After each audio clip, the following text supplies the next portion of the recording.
बच्चों, आज हम लोग नया चैप्टर शुरू करेंगे। गोलीय पृष्ठ पर प्रकाश का अपवर्तन। अभी तक हम देख रहे थे जो प्रकाश का अपवर्तन हो रहा था वो बिल्कुल प्लेन सरफेस था, बिल्कुल प्लेन। अब हम पढ़ेंगे कि गोलीय पृष्ठ पर उसका सरफेस कैसा हो, या तो उत्तल हो या तो अवतल हो। उस पर जो है प्रकाश का अपवर्तन कैसे होता है और उसके लिए फार्मूला क्या होता है।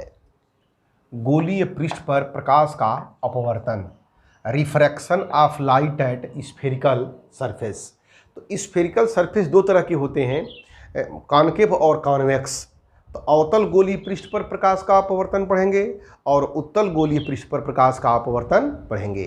तो शुरू करते हैं हम कि अवतल गोलीय पृष्ठ पर अपवर्तन का सूत्र क्या होता है। पहला नंबर 1, अवतल गोलीय पृष्ठ पर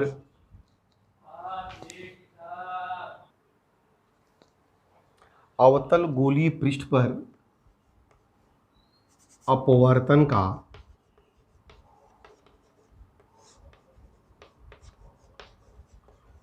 सूत्र।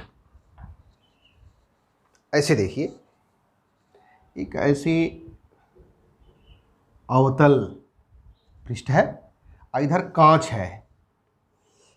ये भाग जो है क्या है, ये कांच। तो अवतल जो पृष्ठ होता है इसमें आपको बताया गया है सेंटर, बिल्कुल सेंटर में पोल होता है P, और इसका radius of centre of curvature और रेडियस ऑफ कर्वेचर दो होते हैं, वक्रता केंद्र और वक्रता त्रिज्या। तो यहाँ पर मान लेते हैं इसका हम वक्रता त्रिज्या केंद्र है और इसको मिलाने वाली रेखा को बोलते हैं मुख्य अक्ष। ऐसे यह मुख्य अक्ष है, यह है सेंटर ऑफ कर्वेचर C, और हमारा है प्रिंसिपल एक्सिस कहते हैं या मुख्य अक्ष कहते हैं इसको। इस मुख्य अक्ष पर कहीं पर एक वस्तु रखी गई है, ऐसे मान लीजिए वो एक कोई वस्तु रखी गई है, ऐसे यहाँ पर ऑब्जेक्ट रखी गई है। तो ऑब्जेक्ट से एक रे इधर चलेगी, ऐसे इस डायरेक्शन में जाएगी, परपेंडिकुलर, कोई विचलन नहीं होगा। बताया गया है कि जब किसी एक माध्यम से दूसरे माध्यम में प्रकाश नॉर्मली जाती है परपेंडिकुलर, तो उसमें कोई विचलन नहीं होता है, कोई डेविएशन नहीं होता है, बिल्कुल ये जो है सीधे निकल जाएगी इस साइड में, सीधे निकल जाएगी ऐसे। दूसरी एक और रे लेते हैं यहाँ से, एक रे, और एक रे ऐसे आ रही है, इस तरह से देखिए, ऐसे आ रही है। तो यह जो रे जा रही है इंसिडेंट रे, इससे इस पर अगर मिलाएंगे इसे, ये कहलाएगा ये इसका नॉर्मल, ये है नॉर्मल, क्योंकि सेंटर से और जो सरकमफेरेंस परिधि होती है उस पर, इस पॉइंट पर ये क्या होगा, नॉर्मल होगा। यह कहलाएगा कौन सा एंगल, नॉर्मल और इंसिडेंट रे। आपतित किरण और अभिलंब के बीच के कोण को कहते हैं आपतन कोण, और ये कौन सा कोण होगा, आई। ये जो कोण है, ये वाला कोण, इसे कहेंगे आई।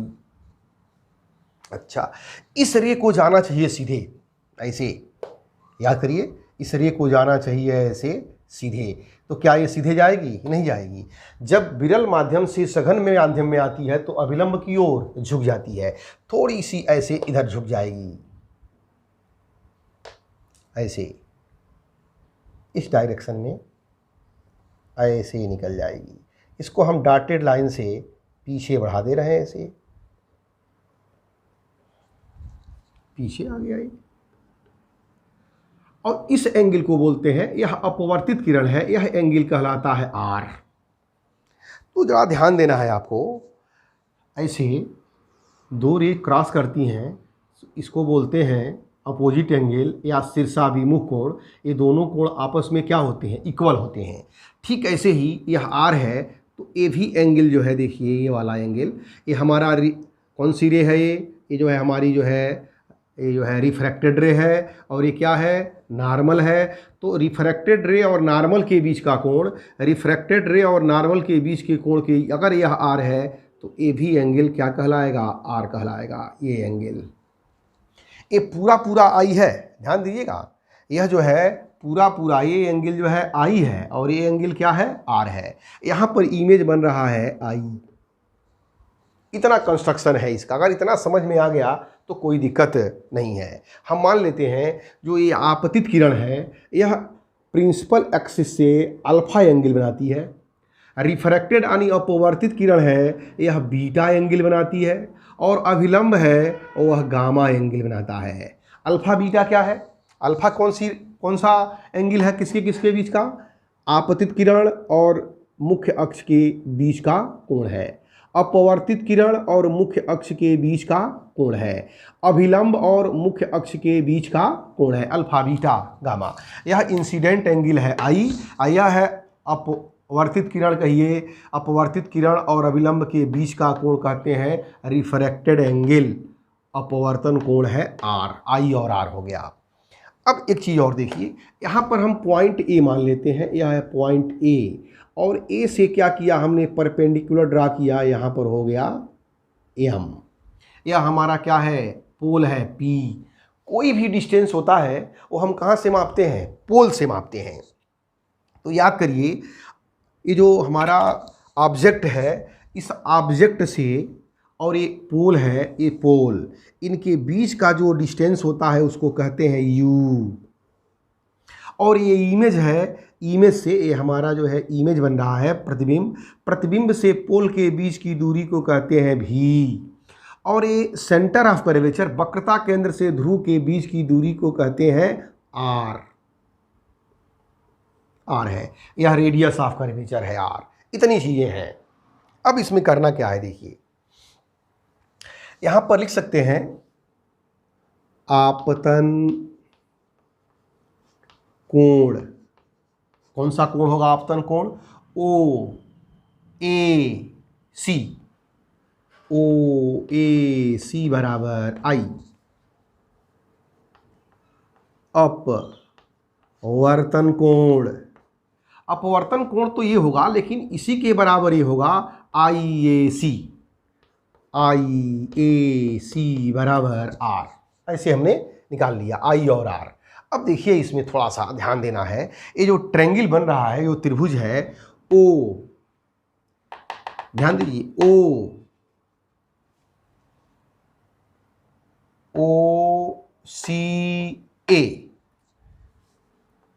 त्रिभुज ओ सी ए में ध्यान दीजिए ओ सी ए, पूरा पूरा इसमें ए में, इसमें जो है ये जो ट्रायंगल है ओ सी ए, इसको बोलते हैं बहिष्य कोण, एक्सटर्नल एंगल यानी बहिष्य कोण। अल्फा इक्वल टू क्या होगा, gamma equal to alpha plus i में बहिष्य कोण, गामा इक्वल टू, ये गामा है, gamma equal to alpha plus i, alpha plus i. अब जानते हैं कोई अगर ट्रायंगल ऐसे है तो इसको बोलते हैं बहिष्य कोण। इस बहिष्य कोण का मान यहाँ पर क्या लिखा है, अल्फा, यहाँ पर लिखा है आई, यहाँ पर लिखा है गामा, तो गामा बराबर अल्फा प्लस आई। तो यहाँ से आई इक्वल टू क्या हो जाएगा, गामा माइनस अल्फा, छोड़ दिया हमने। अब आइए देखिए त्रिभुज आई, त्रिभुज देखिए आई, आई ए सी में, आई ए सी में बहिष्य कोण आई ए सी, ए वाला आएंगे, देखिए ये जो है इसमें भी बहिष्य कोण गामा होगा, बीटा प्लस आर, बहिष्य कोण गामा बराबर बीटा प्लस आर, आर में और गामा में अंतर लिखिएगा, इसको थोड़ा नीचे कर दीजिए, इसको ऐसे कर दीजिए, तो यहाँ से आर बराबर हो जाएगा gamma minus beta, R equal to gamma minus beta. इतना हमने कर लिया। अब देखिए हम जानते हैं स्नेल का नियम क्या होता है, स्नेल के नियम से n इक्वल टू, n का मतलब हुआ प्रकाश की रे कहाँ से जा रही है, एयर, यह है एयर और यह है ग्लास, तो एयर से ग्लास में तो लिखेंगे a n g is equal to sine i by sine r. A n g को केवल एन भी लिख सकते हैं, एन बराबर sine i by sine r. ये है स्नेल का नियम, n equal to sine i by sine r. इसको नोट कर लीजिए, n equal to sine i by sine r. अब देखिए थोड़ा सा यहाँ पर अमेंडमेंट सुधार करना क्या पड़ता है। ये अवतल गोलीय पृष्ठ है तो लिखेंगे अवतल गोलीय पृष्ठ का द्वारक, इसको द्वारक बोलते हैं, इसका अपर्चर द्वारक बहुत छोटा हो तो आई व आर भी छोटा होगा। ये द्वारक इसका अपर्चर अगर छोटा है, छोटा सा है इसे, तो आई और आर भी क्या होगा, छोटा होगा। और आई और आर जब छोटा होगा तो यह ए बिंदु ए और एम है, ये कहाँ पहुंच जाएंगे, पी पर। ए और एम पी पर पहुंच जाएंगे, छोटा होगा। और बिंदु ए व एम बिंदु पी पर स्थित होगा। जब छोटा होगा, ए बहुत करीब होगा पी के, तो एम भी तो सरक जाएगा पी पर। इस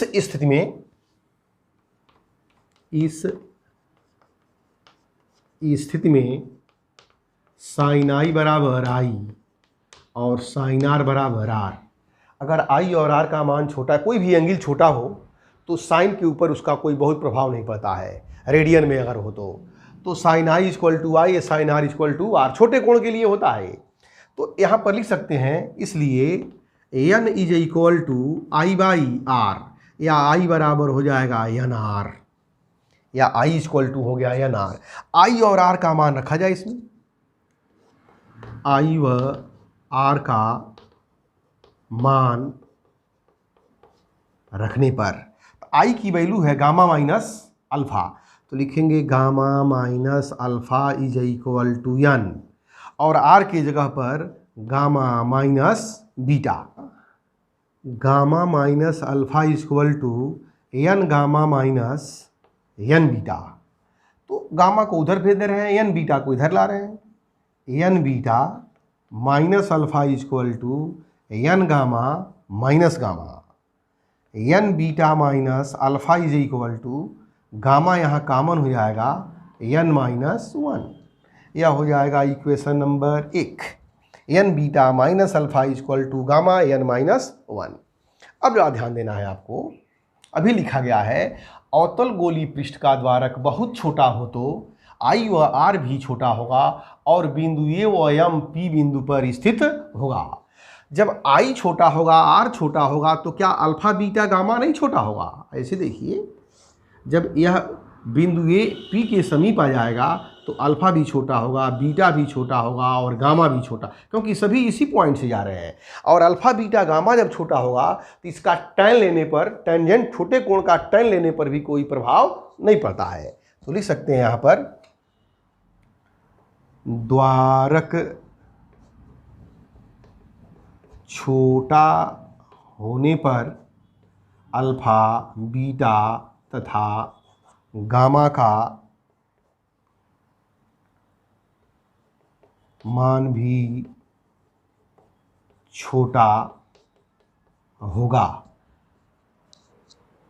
इसलिए अब बारी बारी से एक बार टैन अल्फा लीजिए, एक बार टैन बीटा लीजिए, एक बार टैन गामा लीजिए, ये जो हमारा एंगल बन रहा है। तो लिखेंगे, इसलिए tan alpha is equal to, alpha is equal to, ऐसे लिखिए alpha is equal to tan alpha, और tan alpha is equal to लंब क्या होगा, एम अपान ओ एम। तो ए एम की वैल्यू को अगर हाइट एच मान लिया जाए एच, तो लिखेंगे A H upon O M. O M को लिख सकते हैं ओ पी, क्यों, क्योंकि ए एम बिंदु पी पर स्थित है, बहुत छोटा माना गया है, तो ओ एम को लिख सकते हैं ओ पी। तो यह हो जाएगा o p is equal to h upon, और ओ से पी की वैल्यू है यू, तो माइनस यू होगा। क्यों माइनस यू होगा? क्योंकि इंसिडेंट रे इधर जा रही है, हम नाप इधर रहे हैं, तो हो जाएगा माइनस यू। अल्फा बराबर हो गया एच अपान यू। ठीक, अल्फा के बाद से बीटा निकाल दे, beta is equal to tan beta is equal to tan beta h, ये होगा m upon i m. Value put करेंगे तो एम के जगह पर हो जाएगा एच, और आई एम को लिख सकते हैं आई पी, यह हो जाएगा एच अपान, आई से पी की वैल्यू भी है तो लिखेंगे माइनस भी, नेगेटिव लिखेंगे। इसी प्रकार निकालेंगे गामा,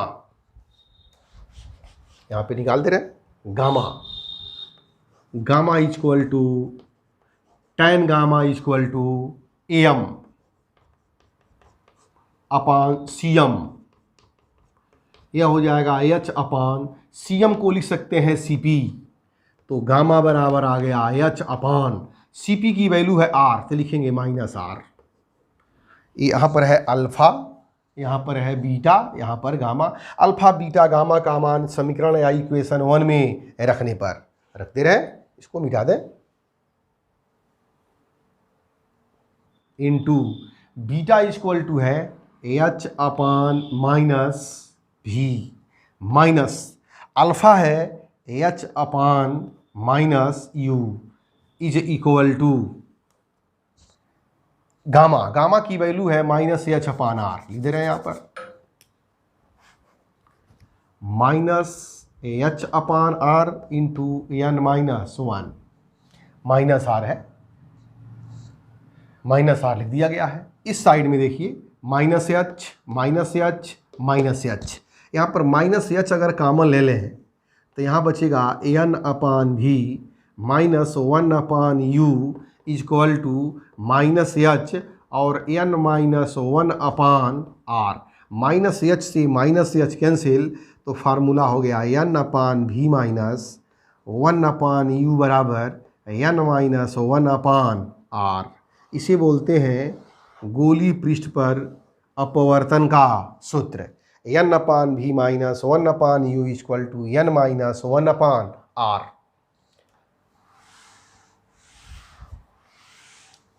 यहाँ लिखते रहे क्या क्या क्या चीज़ है, यहाँ पर लिखेंगे u क्या है, गोलीय पृष्ठ के ध्रुव P से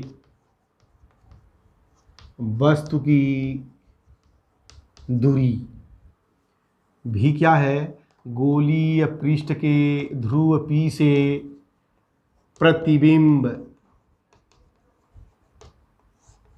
की दूरी, और R क्या है, गोलीय लिख सकते हैं गोलीय पृष्ठ की वक्रता त्रिज्या, और N क्या है, गोलीय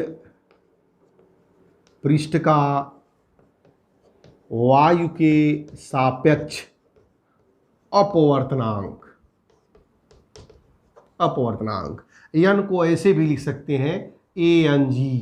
जब प्रकाश एयर से ग्लास में जाएगी तो ANG लिखेंगे, और जब प्रकाश की किरण ग्लास से एयर में आएगी तो GNA लिखेंगे। तो इस तरह से गोलीय पृष्ठ पर प्रकाश का अपवर्तन का फार्मूला याद रखेंगे।